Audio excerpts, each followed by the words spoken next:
Hello everyone, and today we're going to be taking a look, I'm going to build and review this UH-1D Huey Gunship from Revel. You can see it's a 132 scale model, it's a skill level 4. The side on the box you can see the finished model, you can see a very nice model. Same thing on this side.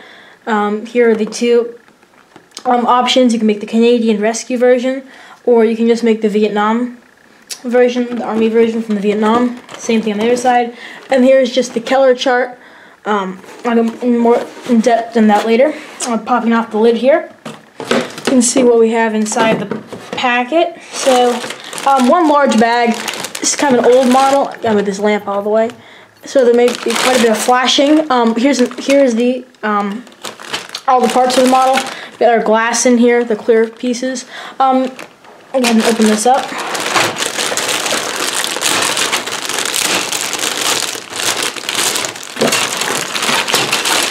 Quite a lot of pieces in this model too, I would say.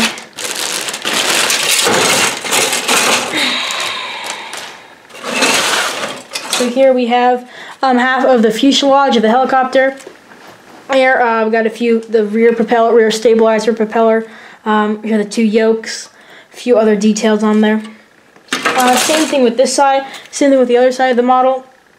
Except these here, this one, instead of having the yokes, has the engines, two halves of the engine. You have to glue those together yourself. The molds on this thing aren't great. You might not be able to see this on camera, but there are a few. It's a little flashy. There's rough edges. Definitely going to require a lot of sanding if you do purchase this model kit. Here are the other pieces.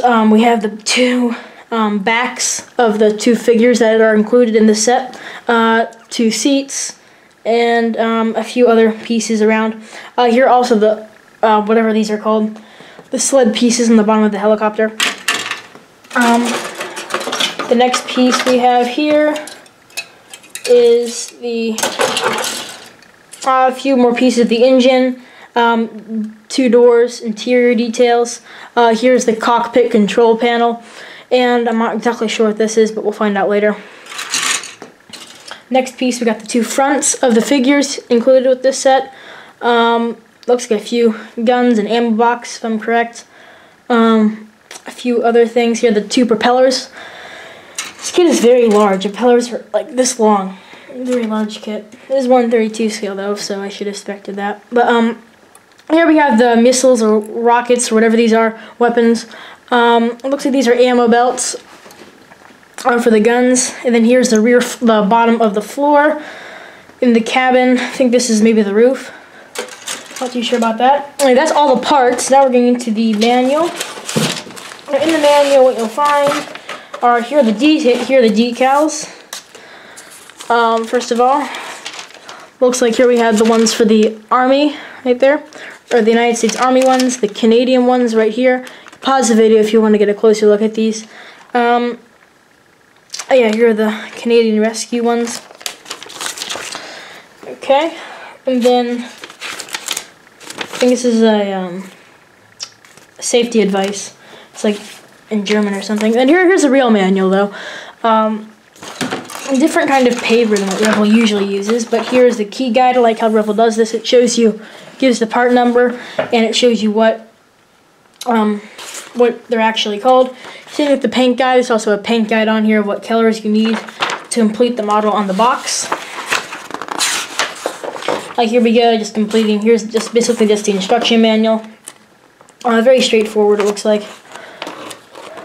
Nothing too fancy. Here are the here's the painting guide and decal guide on how to paint and apply the decals onto the model kit. Here's the Canadian version. In my model kit, I'll also be making the U.S. Vietnam Army version. Oh, one thing I forgot to show you were the clear pieces. They look very nice. I'll remove them from this package. Must have missed those, and I was doing the rest of the parts of the helicopter.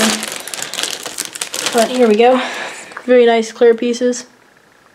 Oh, you can see through them pretty well, though there's quite a lot of flashing, so you're going to need to sand quite a bit on this model kit.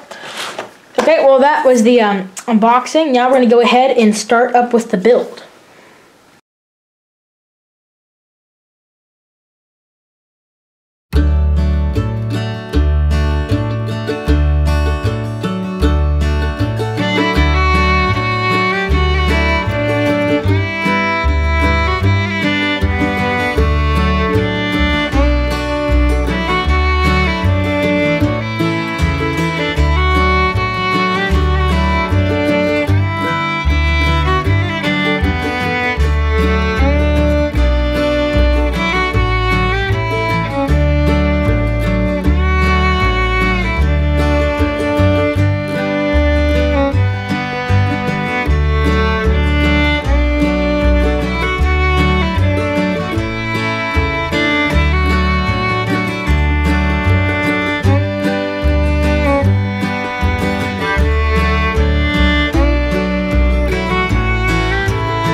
So here's the finished model after quite a lot of work on it. I think it turned out pretty well, although if you look closely you can see there are a few messed up pieces on there, like around the top. The glue I was using didn't work too well. If you'll notice, I also added some weathering effects with some silver paint, just dry brushing it over the surface of the model. Very easy to do. You just get some silver paint or gray, a light gray will work also, and just remove most of the excess on a piece of paper towel, and then just lightly brush it across the surface, and that gives that nice aged look of like the paint peeled off the metal. Overall, I think this is a good kit, although you do need quite a lot of cleanup on it while you're doing it. Most of the parts in this kit were old molds, as I said before, so you need to clean it up quite a bit. There's quite a lot of excess plastic sticking out, so it requires a lot of sanding. But overall, I think this kit was really nice. The decals went on really well. No cracking or anything so far. I haven't had any problems with that, or occasionally you also have a problem with it not coming off the, or ripping, not coming off the decal sheet correctly and ripping. On the side here, I decided to choose the Gatling gun, or whatever kind of gun this is, I'm not exactly sure. There's also a few other options. You can have a missile launcher or a bomb carrier thing. I think there's also a machine gun option too. I decided to go with, as I said before, the Vietnam Marine version. You can also do the Canadian version. There are quite a lot of extra decals with this set, so it's nice. Here are the extra decals for the Canadian version, so if you ever want to do a Canadian helicopter, you have quite a lot of decals for that. But overall, I think this is a great kit, and if you have any questions, let me know in the comments. Hit the like button, and thanks for watching.